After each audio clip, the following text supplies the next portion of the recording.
Bom, então vamos para alguns pontos aqui que eu estava anotando. Primeiro, a gente está estudando muito aqui sobre tudo que envolve felicidade. E tudo que envolve felicidade acaba envolvendo muito longevidade. Tá? Felicidade, acho que a definição que mais se usa hoje em dia é a junção de sentimentos positivos. Tá? Então eu estou me sentindo bem comigo mesmo e eu sinto que a vida vale a pena, que ela vale ser vivida, tá? Que faz sentido eu viver todos os dias. Tá? Quando eu tenho só um desses, eu estou sentindo uma posição muito confortável, mas eu não tenho sentido para a vida. Tá? Eu sinto que, puta, por que eu vou trabalhar todos os dias? Por que eu faço as coisas que eu faço? Eu entro em depressão. Tá? E eu posso ter muito propósito na minha vida, mas, cara, se eu estou doente, se eu estou sofrendo, se a minha vida está muito difícil por muitas outras coisas, por dores, seja emocionais ou físicas, eu também não estou feliz.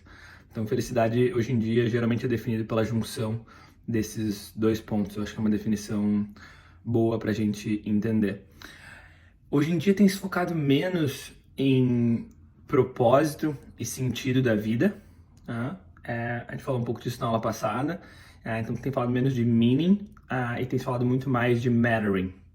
Tá? Então um jeito de entender isso é que meaning, que é o sentido da vida, é o porquê que a gente faz, é o nosso propósito, é algo muito maior, que é ótimo se a gente descobre, é ótimo se a gente tem isso. A espiritualidade muitas vezes nos ajuda para isso. Mas muito mais importante para nossa vida no dia a dia é mattering. É sentir que o que a gente faz no dia a dia importa para as pessoas, que a gente importa, que a gente está recebendo amor e dando amor, e que a gente está nessa troca envolvente com as pessoas. Tá? Então, a Julie, que é uma professora aqui, ela falou uma frase que eu gostei muito. Ela estuda principalmente porque as pessoas entram para as profissões de saúde. Né? Então, médicos, enfermeiros, principalmente esses dois. Ela fala, meaning é o que faz as pessoas entrarem na profissão, mas mattering é o que faz as pessoas ficarem na profissão. Aqui nos Estados Unidos está acontecendo um problema gigante de falta de enfermeiros. Tá? As pessoas se formam, dá mais ou menos 3 anos e largam a profissão. Tem muita gente largando a profissão e não conseguem contratar. A explicação que a Julie deu, me parece muito clara, as pessoas quando entram nesse tipo de profissão, isso inclui a psicologia, por exemplo, têm muito propósito em querer ajudar os outros e sabem que vão ter que carregar um certo peso com isso. Vai ser difícil, eu vou ter que lidar com as dores de muitas pessoas. E elas estão ok em lidar com este peso. Mas não se enganem, já é um peso. Agora, eu já estou lidando com isso e eu tenho que estar com outros pesos que eu não seria obrigado a lidar, que eu não assinei, por exemplo, quando as enfermeiras estão trabalhando muito mais horas. Estão tendo que, trabalhar sem os materiais adequados. Estão vendo gente morrer porque não tem os remédios que precisam ter, as coisas básicas que elas deveriam ter. Isso causa um nível de estresse que elas não assinaram, que queriam no começo da carreira. E o nosso nível de estresse é como se ele fosse uma barrinha. Acho que esse é o melhor jeito de explicar quando a gente consegue aguentar. A gente tem uma barrinha. Quando eu escolho uma profissão, por exemplo, tipo que eu vou lidar com muita gente doente, seja psicologia, seja enfermagem, medicina, eu tô ok e a minha barrinha tá um pouco mais alta. Eu vou estar lidando com uma certa dor, mas eu tô ok com isso. Tudo bem, porque tem um propósito, porque eu gosto do que eu faço. Só que daí, além disso, ainda põe que as pessoas vão trabalhar mais horas, que elas vão demorar para receber, que elas vão ser maltratadas, que vai ter estresse, que vai ter outras coisas, aí elas entram em burnout. Tá? A gente tem que cuidar muito, eu acho que o burnout vai ser o grande problema dos próximos anos, junto com a ansiedade. Tá? Me parece que vai ser muito, muito sério o que vai acontecer em termos de burnout. Um filme que eu queria recomendar para todo mundo aqui, acho que alguns vocês já viram, é aquela série que está no Netflix, Blue Zones, do Dan Butler. Eu acho que ele fez um trabalho incrível de conseguir, primeiro que ele já é um pesquisador famoso, né? As Blue Zones são os lugares que têm o maior número de centenários no mundo. Então são 7 Blue Zones, 2 delas estão sendo destruídas, né? Estão acabando. Uma é Okinawa e a outra é na Costa Rica, acho que é Nicoya. Quando a gente está falando que elas estão sendo destruídas, né, porque as pessoas viviam tanto tempo que estavam vivendo de uma maneira muito natural, né? Então Okinawa agora está cheio de McDonald's, cheio de outras coisas, estão comendo mais esse tipo de coisa e acabou a longevidade desse lugar, já não é mais uma Blue Zone. Né? E está acontecendo parecido em Nicoya. O Dan Butler começou a estudar lá em 1999 e hoje em dia acho que já é 1/5 do tamanho que era antes. Porque é uma zona bem da natureza, assim, as pessoas vivem bem. Mas tem gente de 100 anos com uma saúde assim impressionante, bizarra. Então é super interessante entender o que faz as pessoas viverem tão bem. E para mim o ponto central disso, que a ciência mais mostra, são as relações. É a qualidade das relações que essas pessoas têm. É o quanto elas conseguem viver em comunidade. E quando eu falo que, por exemplo, Okinawa foi destruída, é porque entrou tanto o Ocidente lá, né? E o Ocidente não é só em comer McDonald's, não é só isso, é o estilo de vida do Ocidente também. Né? Essa ideia de passar mais tempo nas telas, de usar mais redes sociais, de conviver menos, de dar menos valor para algumas tradições que são tão importantes. A Sonja Lubinsky, que é uma das principais pesquisadoras de felicidade no mundo, veio aqui dar aula, estava fazendo uma meta-análise do campo e se deu conta de algo que muita gente já fala há bastante tempo, que o que é mais importante são as relações sociais. Ela está escrevendo agora um novo livro que vai ser só sobre isso. Você não precisa focar mais em nada para a tua felicidade, foca só em ter relações sociais de qualidade. Quando a gente fala em relações, a gente está falando de parceiros românticos, então quem vai escolher dividir a vida com essa pessoa é muito importante. A gente está falando de bons amigos, a gente está falando das tuas relações que tu faz no teu trabalho, a gente está falando de relações familiares e a gente está falando também daquelas pessoas desconhecidas, que eu vou cumprimentar na rua, que eu vou dar oi, talvez eu nunca mais veja na vida, mas sempre eu cumprimento uma pessoa, eu estou falando para o meu subconsciente que eu estou na minha tribo. Por 300 mil anos, a gente viveu em tribos de 40 a 120 pessoas. Na verdade, se a gente for contar desde o início da espécie Homo, acho que é 1.200.000 anos que a gente está vivendo em tribos de 40, 120, máximo 150 pessoas. E nesse modelo, o mais importante era não ser expulso dessa tribo. Eu tinha que ficar, todo mundo tinha que gostar de mim nessa tribo, porque se eu for expulso da tribo, a chance de eu morrer é muito grande. E daí surgiu essa nossa necessidade de querer tanto agradar o outro. Tem muitas coisas que a nossa genética, que a nossa biologia nos fala para fazer e para sentir hoje em dia, que numa sociedade cosmopolita não faz sentido. Exemplo, comer açúcar. Então o nosso cérebro acha que açúcar é bom, porque se a gente está perdido na floresta, eu sei que aquela fruta mais doce é a que não vai ter veneno. Então quando eu como qualquer coisa doce, o meu cérebro fala para mim, é bom, é saudável, pode continuar comendo. Só que não é, né? O açúcar refinado que a gente está vivendo hoje não é a mesma coisa que comer uma fruta no meio da floresta.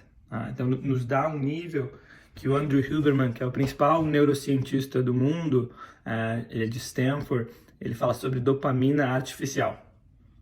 Então quando eu como algo com açúcar, isso me gera uma dopamina artificial. E o quanto que é saudável quando eu gero dopamina de maneira natural. Quando eu vou treinar, fazer exercício físico, depois do exercício físico, solta dopamina no meu corpo, uma dopamina natural. Depois que eu tenho uma relação sexual, eu solto dopamina natural. Agora, quando eu vou ficar ganhando like em rede social, quando eu vou ficar... Pessoas que, em vez de se relacionar, que é o que está acontecendo muito na geração mais nova agora, em vez de se relacionar, ficam só em casa e se masturbam.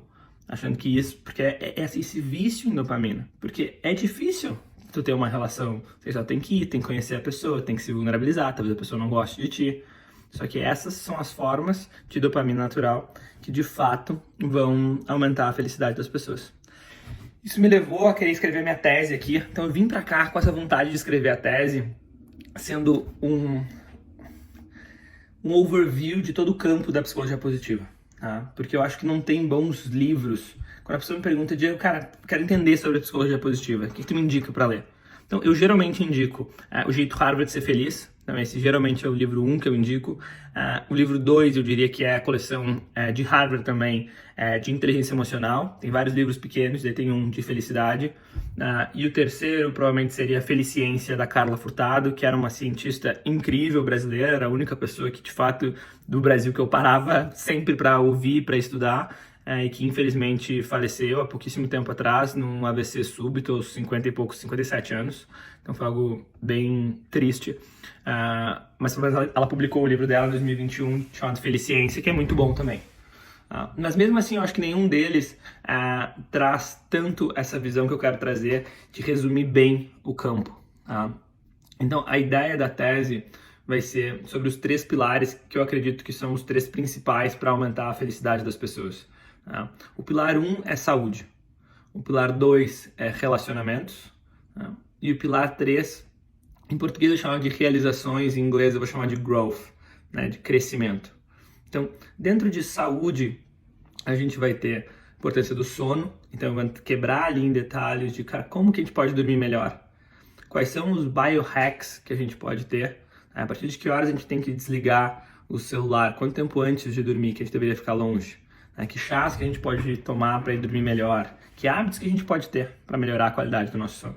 Que horas que são melhores horários para dormir? Power nap, que horas a gente pode tirar, que horas a gente não deveria tirar quando fica muito tarde, né? Aqueles sonos muito curtos que nos ajudam a ter um pouco mais de energia. Então, sono, nutrição, tentar fazer, cara, um resumo de tudo que tem dentro de nutrição relacionado à longevidade e felicidade. Porque as pessoas precisam de um norte hoje em dia, tá tudo muito solto. Né? Então, a gente tem poucos materiais de qualidade resumindo as coisas para as pessoas. E é óbvio que cada pessoa precisa adaptar para si mesma, né? O que ela precisa. É diferente, mas o que a ciência consegue fazer, seja em felicidade, seja em nutrição, é trazer o que normalmente aumenta a felicidade das pessoas. O que normalmente aumenta a longevidade das pessoas. E essa que vai ser a ideia. Então vai ter nutrição, que dentro da nutrição vai ter suplementação também. Vai ser muito importante. Exercício físico, que tipos de exercício físico, quanto de tempo que a gente precisa, por quê, quais são os impactos que isso tem. E meditações e atividades contemplativas. Então esse vai ser o pilar de saúde. Daí, pilar de relações vai ser nessas relações que eu quebrei para vocês agora há pouco. Relação amoroso, familiar, amigos, trabalho e desconhecidos. E depois crescimento vai ter trabalho / propósito, espiritualidade e religião. Vai ter questão financeira, então como que eu administro o meu dinheiro, que é algo muito importante que se fala muito pouco, que deveria ser ensinado nas escolas, mas não é.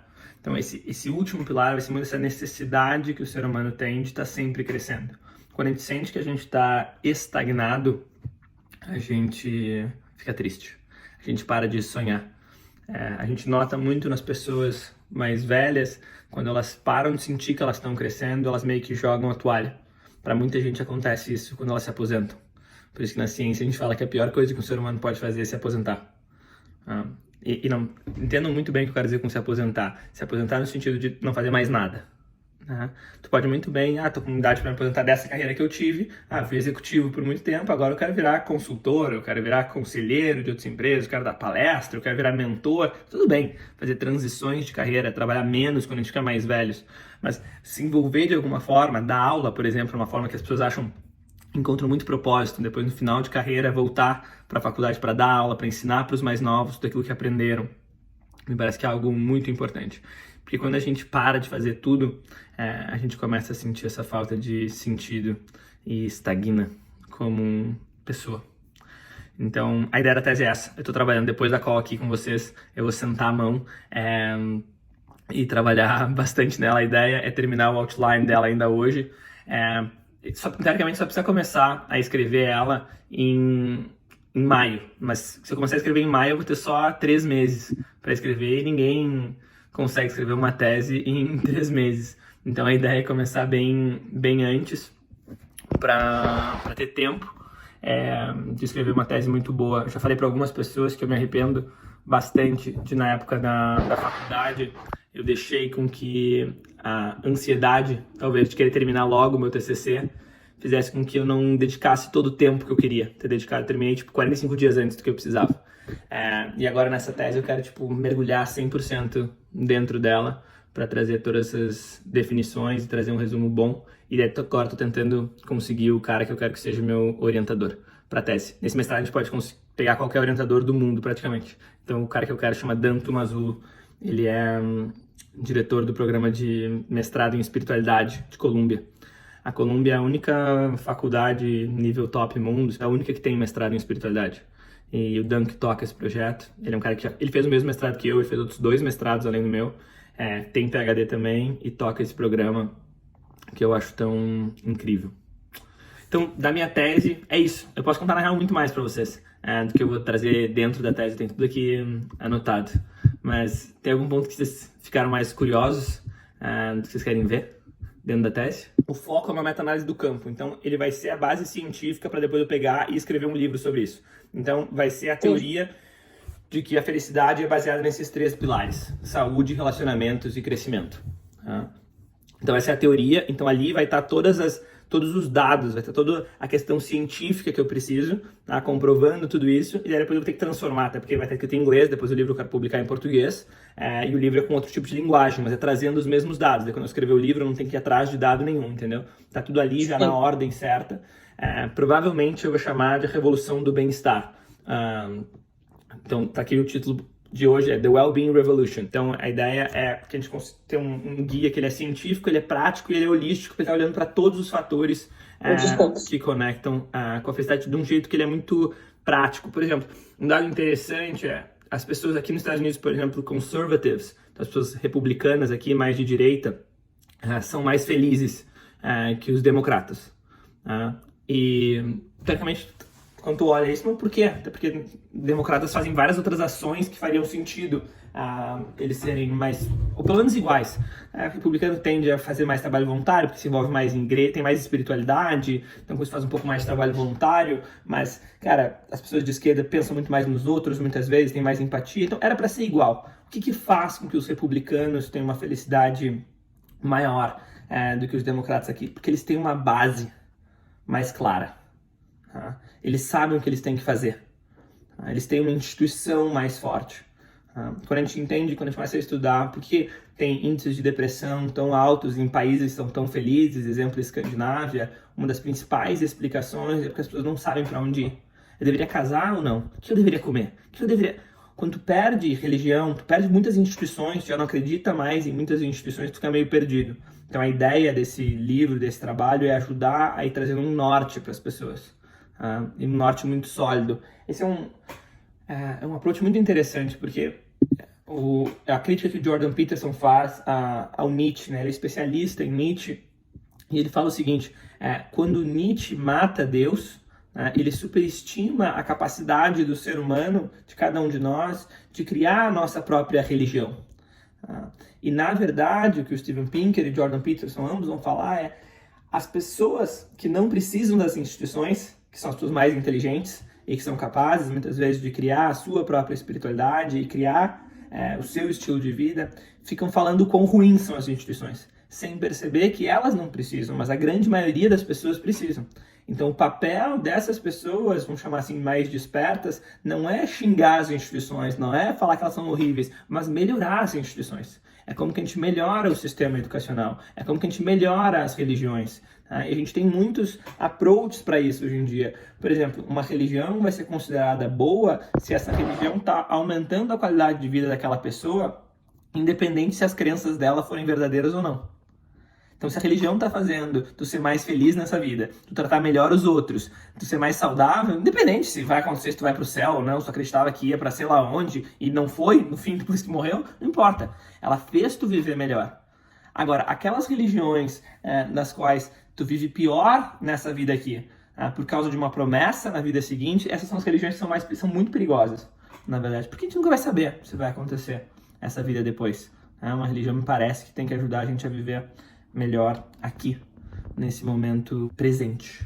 Então, essa é a ideia da tese. Eu acho que o ponto que tu traz é sobre essa consciência de que a gente vai morrer, que a vida é finita, né? Então, esse é um approach muito estoico e que eu gosto muito, né? Então, os estoicos nos convidam para a gente meditar todos os dias de manhã, pensando no pior que pode acontecer, né? Porque a gente não controla as coisas da vida, mas a gente controla como a gente reage.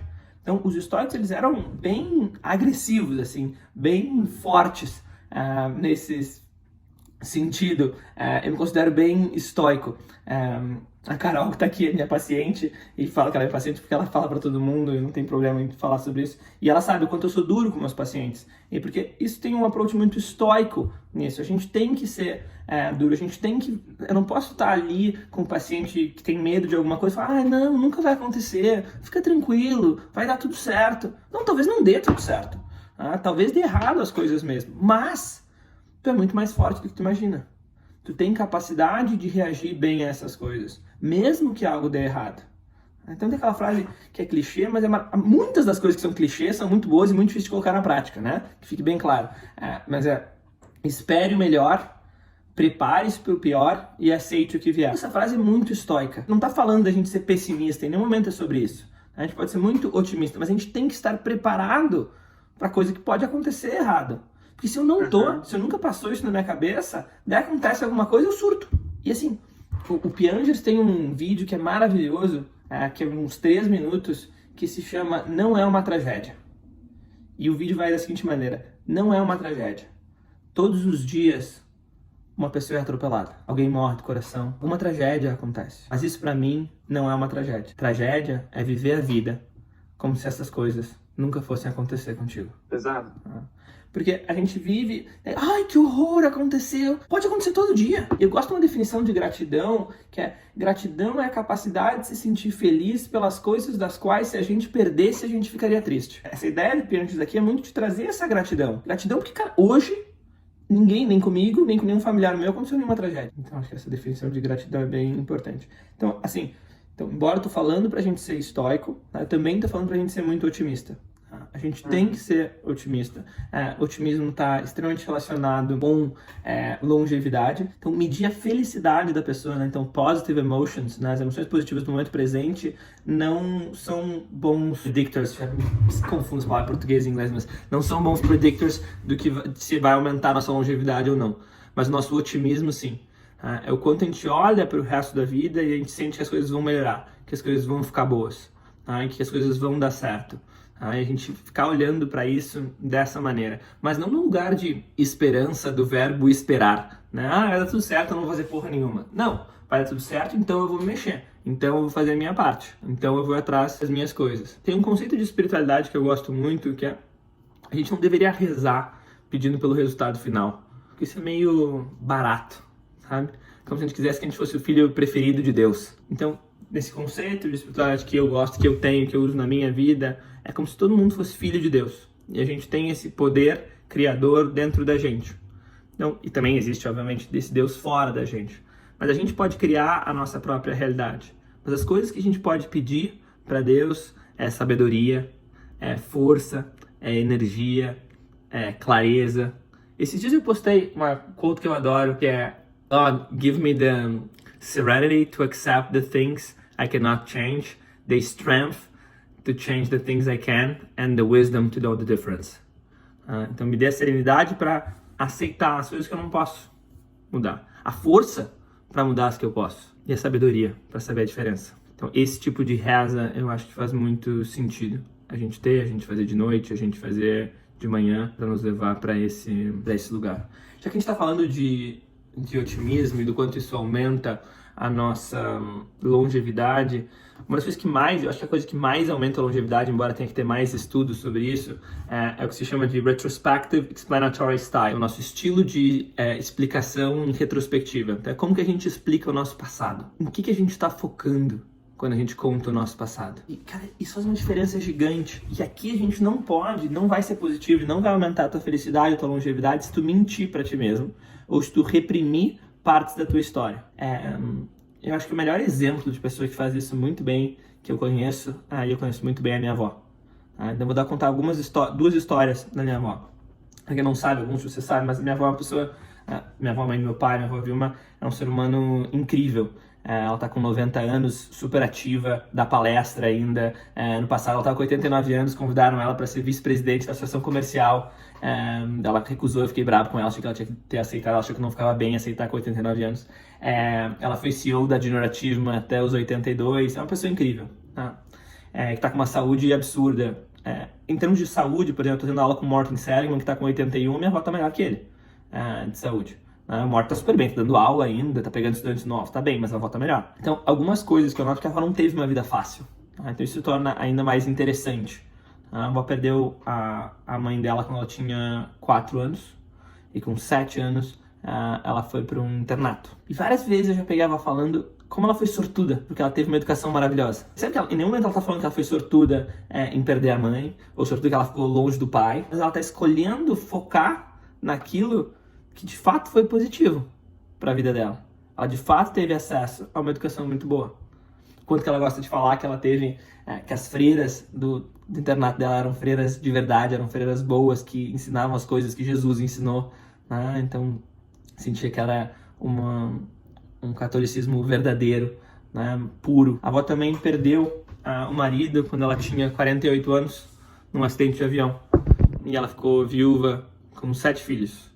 O mais novo tinha 10 e o mais velho tinha 20. E a avó direto fala quanto ela foi sortuda de ter o vô como marido. E eu não tive a oportunidade de conhecer meu vô, mas todo mundo me para na rua pra falar o quão incrível era meu vô, como ele era incrível. Então ela não tá mentindo. Ela tá olhando pra uma coisa que de fato aconteceu na vida dela. Ela fala quanto ela aprendeu, quanto ela conseguiu viver um amor que ela não conhece quase ninguém que viveu. Mas o fato é que faz 42 anos que o vô partiu. E ela tá usando a aliança, fala do vô todos os dias, vive uma vida de casado, mas ela tá feliz com isso. Então isso, tô dando alguns exemplos de explanatory style. Outro exemplo posso dar da minha vida também. Meus pais são pessoas que eu amo muito, me dou muito bem com os dois, mas são pessoas que foram muito bem sucedidas nas suas carreiras, que trabalharam muito, que fizeram a sua grana. Eu era filho único, eles se separaram, tinha 2 anos de idade, tinham carreiras muito boas. Não foram os pais que tiveram o maior tempo do mundo pra mim, que eu fiquei mais no colo do pai, da mãe o tempo inteiro. Porque não foi uma coisa tão boa assim, mas teve coisas muito boas disso. E quando eu tento olhar pra eles, eu tento me lembrar muito do quanto isso me fez evoluir, o quanto isso me fez amadurecer mais cedo, o quanto isso ajudou na minha capacidade intelectual. Eu acho que eu sou um caso vivo para mim que mostra o quanto QI, existe neuroplasticidade, o quanto nosso QI pode se desenvolver muito quando a gente é criança, quando a gente recebe todos esses estímulos. A minha mãe me deu muito estímulo intelectual desde muito cedo. Eu tenho certeza que isso me ajudou muito a ser quem eu sou hoje, inclusive a estar aqui na UPenn. Então são modelos como a gente escolhe explicar a nossa vida e a gente tem que fazer força para entender o porquê que a gente está fazendo isso. Tem 2 discursos que eu adoro, um é da J.K. Rowling e outro do Steve Jobs. Então se pegar, só colocar Graduation Speech, J.K. Rowling, Graduation Speech, Steve Jobs. Os dois falam a mesma coisa, têm a mesma ideia, e que é o seguinte: a gente tem que seguir o nosso coração, e depois que a gente seguiu o nosso coração, a gente tem que olhar para trás e conectar os pontos. Os pontos, a gente não consegue conectar os pontos antes, a gente tem que conectar os pontos depois. Tem que fazer esse trabalho que eu faço com todos os meus pacientes, ou quase todos os meus pacientes, que é o quanto essa pessoa vai conseguir explicar quem ela é, por que ela é, como que ela conecta, principalmente as coisas profissionais dela, como ela vai se apresentar, né? Como que cada ponto na história dela conectou com o outro e tornou ela quem ela é hoje, e como que ela, por isso, ela é diferente de qualquer outro profissional. Quando tu começa a ter um storytelling of life forte, tu não tem mais concorrentes. Não tá lutando por coisas, por preço ou por outras coisas. Tu tá falando da tua individualidade, do quão único tu é, e algumas pessoas vão se conectar contigo. Eu tenho certeza que eu soube fazer isso desde muito cedo, e por isso eu consegui alguns clientes, e não fico lutando, ninguém fica perguntando quantos anos eu tenho, quanto tempo de experiência eu tenho, né? Eu me dou menos valor pela minha experiência. São outras coisas que eu fiz na minha história que atrai esses clientes, sejam empresas, sejam pacientes. O Jordan Peterson tem um programa que ele foca muito, o programa online dele, que se chama Past, Present and Future Authoring. E a ideia, no fundo, ele faz o Big Five, ele tem as interpretações dele do teu Big Five, e daí ele te ensina a reescrever o teu passado, reescrever o teu presente e a escrever o teu futuro. E depois criar uma vida que esteja muito alinhada com esse futuro. Porque não existe nada de errado em ter metas pequenas. O que causa infelicidade é quando eu tenho metas muito grandes, mas as minhas ações são muito menores. É esse gap aqui que causa a infelicidade. Então, normalmente, com quase todos os pacientes, o que eu tenho que fazer é diminuir um pouco as metas e aumentar um pouco a ação. Às vezes, tem que fazer mais um, mais o outro. Alguns casos é só aumentar a ação, alguns casos é só diminuir a meta. Mas, geralmente, tem um pouco dos dois. Sim, eu acho que falar sobre sexo é muito importante. Bom, o sexo está atrelado à felicidade, a gente tem que estar conectado com o nosso prazer. A masturbação para homem diminui a felicidade, enquanto que a masturbação para mulher aumenta a felicidade. Isso é muito menos, me parece... Pode ter um quê genético nisso, né? Então, se a gente for pegar as culturas do Tantra, por exemplo, as pessoas estão muito envolvidas no Tantra, vão transar todos os dias, mas o homem vai gozar, às vezes, uma vez por semana. E não vai gozar em todos, porque ele perde energia, de fato, o homem perde energia quando tem orgasmo, enquanto que a mulher ganha energia com orgasmo. Então, por isso que as mulheres no Tantra têm orgasmos diários. Mas eu entendo que muito desse que é comprovado nesses estudos, que então, os homens que se masturbam mais têm menos felicidade e as mulheres que se masturbam mais têm mais felicidade, é por uma questão cultural. Porque, de fato, se tivesse uma questão cultural que todos os homens não se masturbassem também, eles também iam aumentar a felicidade se eles se masturbassem um pouco. Tu tem que aprender a se masturbar, isso é parte importante da tua vida. Só que o fato é que os homens todos aprendem a se masturbar muito cedo, cedo demais, e vendo pornô. Então isso não é um problema social que a gente vive em nenhum lugar do mundo, praticamente, seja alguma tribo isolada. Agora, ainda tem um problema muito sério com relação às mulheres. Tem muitas mulheres que ainda não se masturbam, nunca se masturbaram. Então essa conexão delas com o próprio prazer é muito importante. Porque quando tu chega numa relação sexual, tu tem que saber o que tu gosta pra conseguir fazer aquilo. Se nem tu te conhece, como que o outro vai te conhecer? Isso é básico pra relacionamentos, no geral.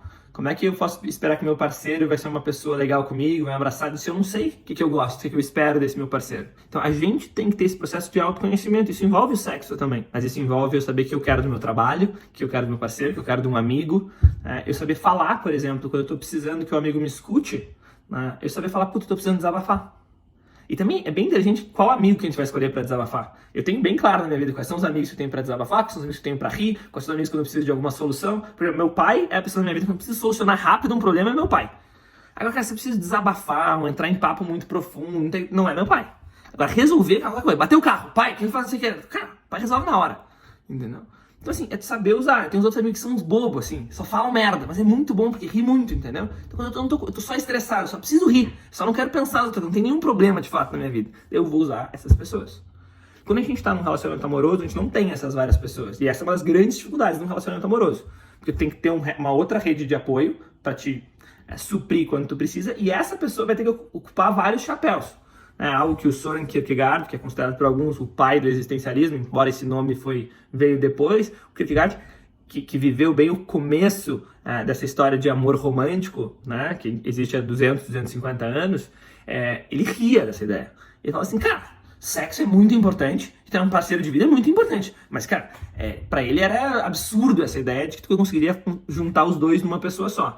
Eu não acho que ele tá correto nesse ponto dele, acho que dá, mas eu acho que o ponto dele demonstra o quão difícil é, e quanto exige que a gente converse, e quanto que se trabalhe dos dois lados para conseguir construir isso. Uma outra coisa muito importante em termos de ciência, existem dois tipos de amor. Amor companheiro e paixão. O amor-paixão, que se chama na ciência.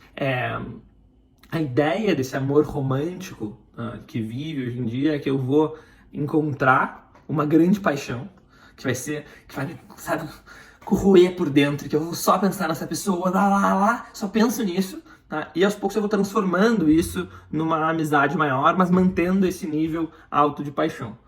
É muito bonito no papel, mas quase nunca acontece. Assim, quase nunca mesmo.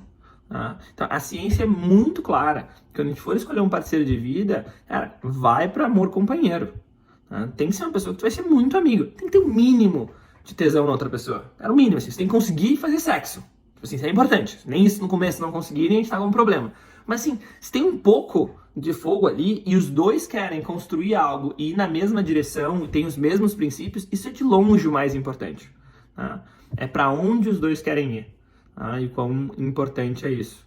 Então, 1000 vezes amor companheiro que paixão. Tem uma beleza na paixão. Tô aqui, tem uma coisa, a paixão dá muito mais dopamina, mas a paixão ela é representada pelo fogo, arquetipicamente.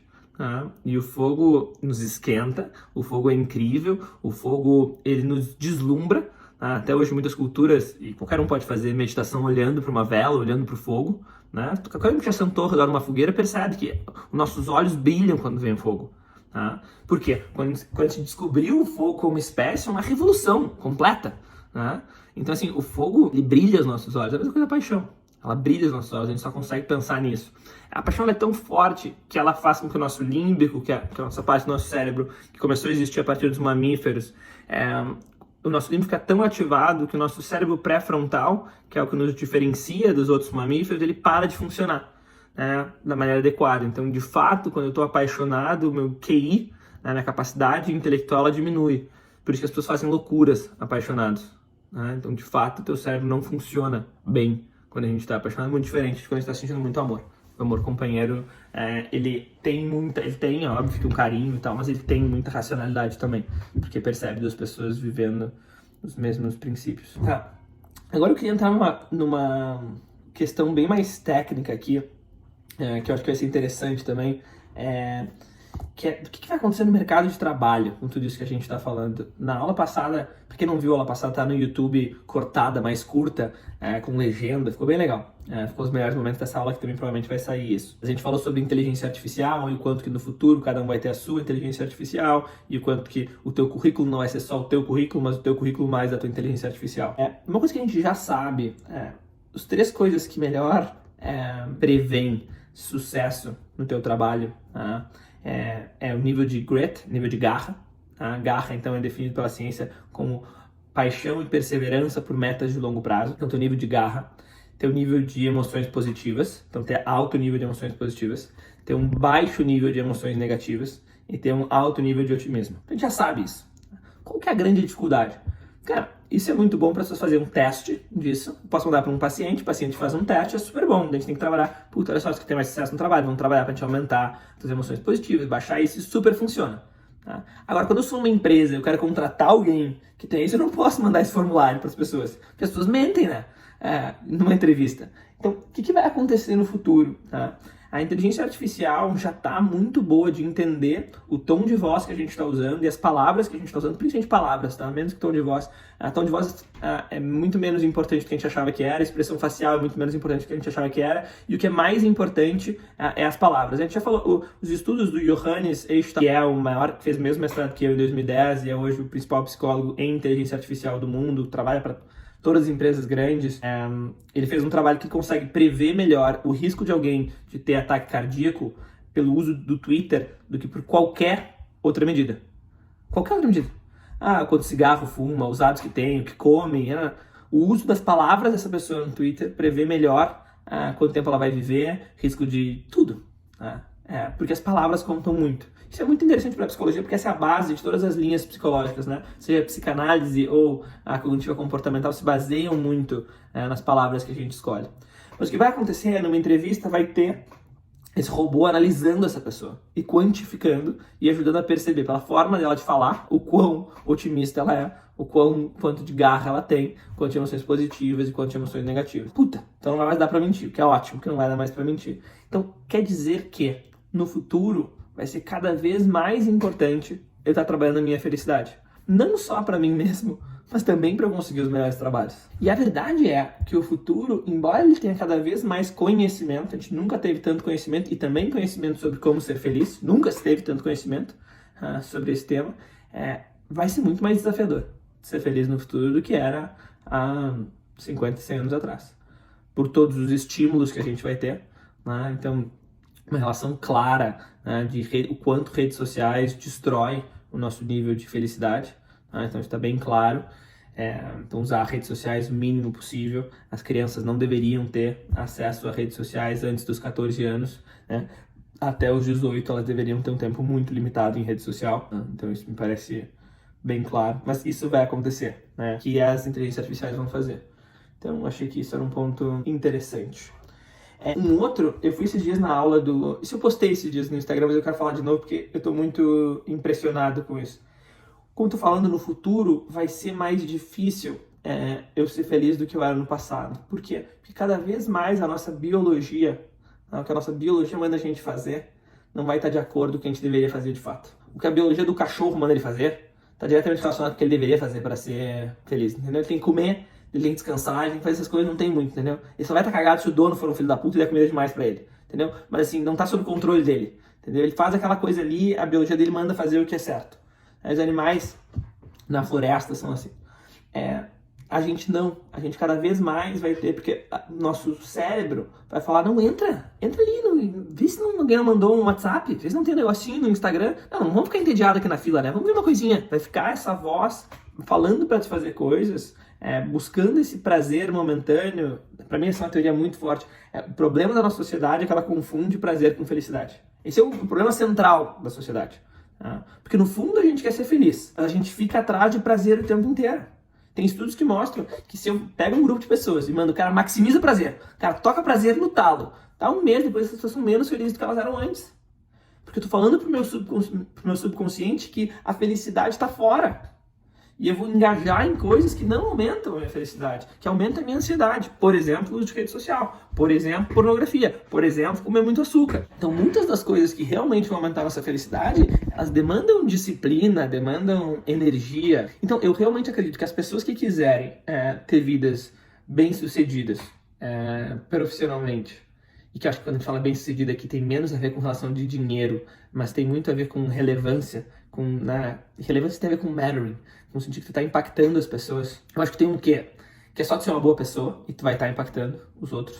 Cada vez mais eu tô convencido disso, né? Que é o jeito que tu vai dar bom dia pras pessoas, que é o jeito que tu vai abraçar teu filho em casa. Essas pequenas coisas são muito centrais, então isso é uma parte. Mas a outra é que tu vai ter que ser muito bom, né? Porque a inteligência artificial e cada vez mais a barra tá subindo, né? Se tu quer ser muito bom e também ter uma vida muito feliz, uma vida equilibrada, tu vai ter que ter o que eu vou colocar na minha tese, que eu chamo de biohacks, né? Então, como são esses jeitos de hackear o nosso sistema para a gente ser mais feliz e mais saudável, né? Coisas que antigamente a gente não precisava. O exemplo que eu gosto de usar é, há 50 anos atrás, ninguém ia na academia. Não existia esse conceito. Ninguém ia na academia. Porque não tinha. Porque há 80 anos atrás, ou 70, ninguém precisava ir na academia. Porque todo mundo ficava fazendo um monte de coisa, caminhava um monte, pega, por exemplo, as Blue Zone, acho que só uma delas era uma cidade moderna. Então, cara, as outras todas, ninguém tá fazendo academia.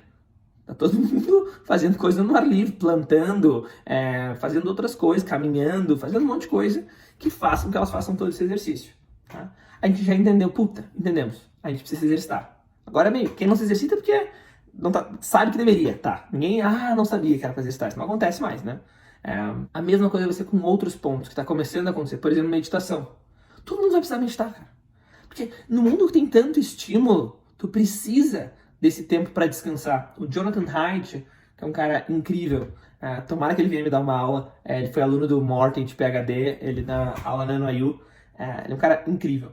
E ele fala que o grande segredo da meditação, o grande lance, é que tu tá num momento ali que tu não tá julgando.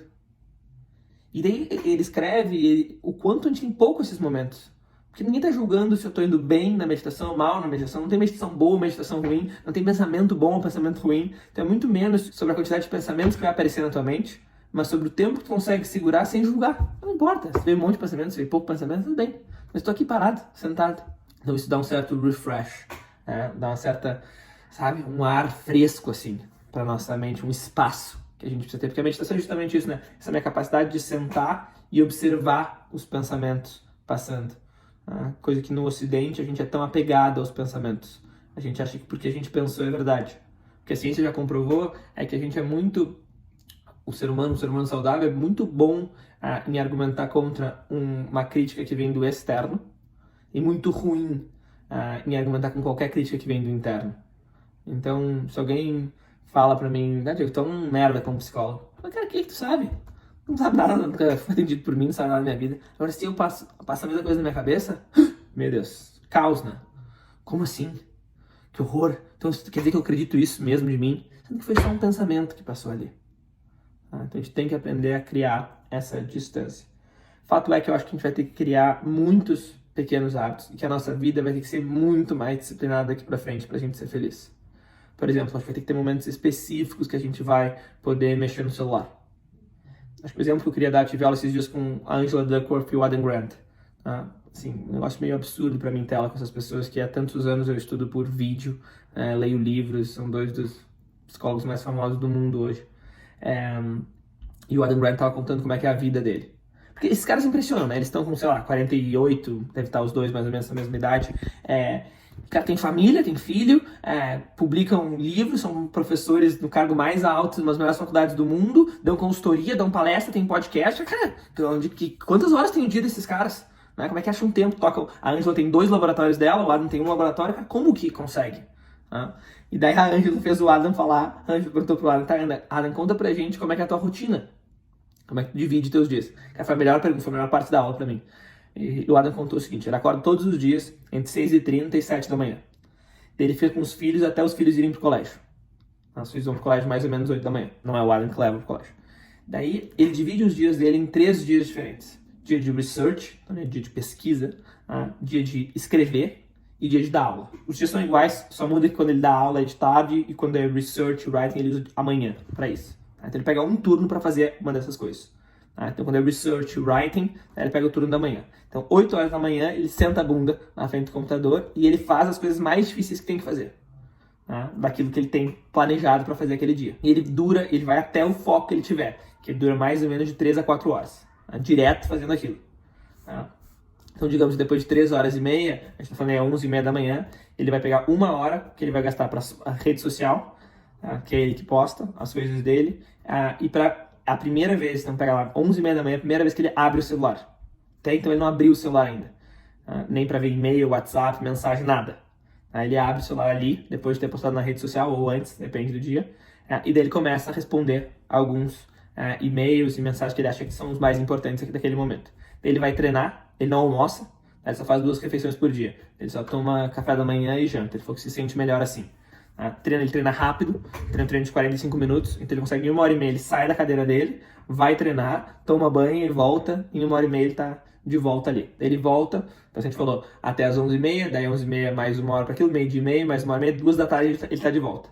Ele faz no máximo 2 reuniões por dia, não tem chance dele fazer mais, que ele prefere quando é uma, média de 45 minutos cada, 13h30 da tarde. Todos os dias ele dá uma palestra ou ele grava um podcast, palestra para alguma empresa. Ele põe aí mais 1h30, que deve durar um pouco menos de deve durar 1 hora, mas tem tempo antes, depois, põe mais 1h30 aí, tá falando em 5 da tarde. Das 5 da tarde até as 6, que é mais ou menos quando as crianças chegam, ele pega só para responder e-mail. Responde e-mail, as crianças chegam, ele fecha o computador, ele não mexe mais no computador. É todos os dias assim? Não. Óbvio, todos os dias assim, ele deixa super claro. Às vezes acontece, ele tem que viajar para algum evento presencial em algum lugar. No dia que ele estava nos dando aula, era um dia que ele deu aula de noite, era uma aula especial, porque ele deu aula mais tarde. Então algumas coisas mudam às vezes. Já a Angela Duckworth é um caos a rotina dela. Ela tenta maximizar cada segundo. E tem o maior respeito por ela, acho ela uma cientista incrível, uma pessoa fenomenal, um ser humano super do bem, mas eu acho que ela tá pecando muito. Nisso ela teve burnout ano passado, e ela continua fazendo esses hábitos, acho que ela vai ter de novo em breve, porque ela usa ela é uma gênia, por óbvio, ela é super high performance, mas ela usa cada segundo do dia dela. Agora ela entrou numas ela faz agachamento enquanto ela escova os dentes. Cara, na minha concepção, é certo que ela vai ter burnout de novo. Porque assim, porque você está falando pro teu subconsciente que tu tem que aproveitar cada minuto, entendeu, do teu dia. Que todos os minutos, eles têm que ser maximizados. Olha o nível de estresse que tu vai colocando isso no teu corpo. Enquanto que a vida do Adam, ela é muito clara. É óbvio que ela é uma vida high performance, porque ele quer isso, tu não chega a ser, eu não gosto desse pensamento que eu quero tudo na vida. Eu quero ser um dos maiores do mundo, mas também quero ficar sentado na praia sem fazer nada. Cara, esquece. Para de ser criança, pensamento infantil. É óbvio que ele trabalha muito, mas olha o tempo que ele tem com os filhos de qualidade. Ele começa a trabalhar às 8 da manhã, ele para às 6 da tarde. Olha o tempo que ele tem, que ele não olha celular. Ele olha celular e meio 2 vezes por dia só. Isso permite, ele tem que ter uma disciplina gigante para seguir isso, mas permite que ele consiga fazer uma coisa de cada vez. Agora é hora disso. Cara, é só isso, cara. E daí fica muito mais fácil, não tem que passar nada na cabeça dele, entendeu? Tem que passar, puta, é aquele e-mail. Não tem, é isso agora. Cada vez mais pessoas vão ter esse tipo de vida que a gente tem várias atividades. A gente não é uma pessoa só. Olha o Adam, por exemplo. Ele é um pesquisador, ele é um escritor, ele é um professor universitário, ele dá algumas consultorias para empresas, porque a gente palestra, mas ele dá consultoria de vez em quando. Então, são várias funções. Aí já são umas 5 profissões diferentes. Podcaster, tem rede social, que não deixa de ser uma profissão, ele tem que seguir fazendo as coisas ali, ele tem bastante seguidor. Se quiser ganhar dinheiro só com isso, já dava, ele tem, sei lá, uns 2 milhões no Instagram. Professor, nas melhores faculdades do mundo, maiores cargos. Palestrante, consultor, pesquisador, escritor. Como é que tu divide tudo isso? Tu precisa desse tipo de organização. E o Adam deixou muito claro, não é para me copiarem. Por exemplo, eu adoro almoçar, por exemplo. Então eu não funciono sem almoço. Mas o fato é que o Adam está sabendo priorizar. E isso inclui saber dizer não. Porque cada sim que a gente diz, querendo dizer não, é um não que a gente diz pra gente mesmo. Então a gente tem que aprender a se priorizar. Vazou um vídeo esses tempos, se vocês não viram, podem procurar depois, da mulher do Elon Musk, falando sobre o Elon Musk, da ex-mulher, a primeira mulher. Ela não fala o nome dele, mas fala, fui casado com um cara que se tornou muito bem sucedido. E o que eu mais aprendi com ele foi a dizer não. Porque ele me chocava, porque ele falava não o tempo inteiro pra quase todo mundo. Porque ele sabia o que ele queria. Aí você diz, vamos beber? Não. Ah, não sei o que. Ah, quer almoçar? Não. Cara, não. Quando tu quer coisas, por exemplo, o Adam Grant não tá dando muito espaço na vida dele pra amigos. Tá no fim de semana, ele veja. Eu sou um cara que provavelmente não quero viver essa vida da Adam Grant. Eu adoro ver meus amigos. Sou hiper mega social. Talvez quando tenha família. Tá? Ele tá no momento que tem filhos. E deve querer aproveitar esses anos que são tão preciosos com os filhos. Mas ele tá sabendo priorizar. E fim de semana ele não trabalha as coisas. Eu acho que cada um de nós vai ter que buscar encontrar qual é o seu modelo Adam Grant, que não precisa ser tão hyperforce, não precisa ser tão bem definido cada uma das coisas, mas precisa ser muito claro, precisa estar muito claro na nossa mente que é uma coisa de cada vez, sabe? Precisa estar muito claro, puta, agora é isso que eu tô fazendo, agora é isso que eu tô fazendo, agora é isso, e é só uma coisa de cada vez. E, cara, celular é nas horas de olhar o celular. Acho que isso é muito importante. E eu acho assim, cara, nesse modelo que me parece que é o modelo correto, de cada um criar a sua própria religião e as suas próprias crenças, uma das coisas mais difíceis com isso é porque um dos principais benefícios da religião é a comunidade que te traz. É esse ambiente de pessoas que pensam parecido e que falam sobre assuntos um pouco mais profundos. Para dizer o mínimo, era para ser muito mais profundo, mas é um pouquinho mais profundo, mas já ajuda muito na felicidade das pessoas. Então, aqueles que optarem, como eu, e de novo, que é o que eu acho que é ideal, por criar as suas próprias crenças, vão ter que fazer uma força muito maior para escolher as pessoas, para conviver, para conseguir ter esses papos profundos e ter a disciplina de marcar esses papos profundos com uma certa frequência, de fazer espaço para isso na agenda, tá? Porque isso é muito relevante. Esse é um dos grandes pontos porque as pessoas religiosas vivem mais tempo, por exemplo, é comunidade, é ir lá, é trocar, é ter pessoas para conversar, é fazer trabalho voluntário, é estar vivendo e vibrando em comunidade. Tem um ponto o Napoleão Hill escreveu um livro chamado Quem Pensa Enriquece. Um livro bem interessante. Eu ia dizer, ele não é muito científico, mas assim, ele é bem bom. Mas um ponto específico do Quem Pensa Enriquece é o que ele vai chamar de mente mestra. A ideia da mente mestra é a importância da gente juntar pessoas. Às vezes pode ser, ele pede para ser mais de duas, então vai 3, 4 pessoas, não precisa ser tanta gente assim. E que cada um vai compartilhar o seu sonho, e as outras pessoas vão acreditar em ti e tentar pensar de maneira crítica o que tu pode fazer melhor, quem eu vou te apresentar, que livro que tu tem que ler, e te desafiando, e ser um ambiente ali que todo mundo se joga para cima, para sonhar mais alto, para crescer como pessoa, para crescer profissionalmente. E eu acho que tem muito pouco, acho que se fala muito pouco de mente mestra, se fala de um monte de bobagem que pegam desses livros, umas coisas simples assim, sabe? É só ficar pensando então, tu vai ficar rico. E daí fica disseminando essas coisas em vez de fazer um monte de mente mestra, que ia ajudar muito mais as pessoas.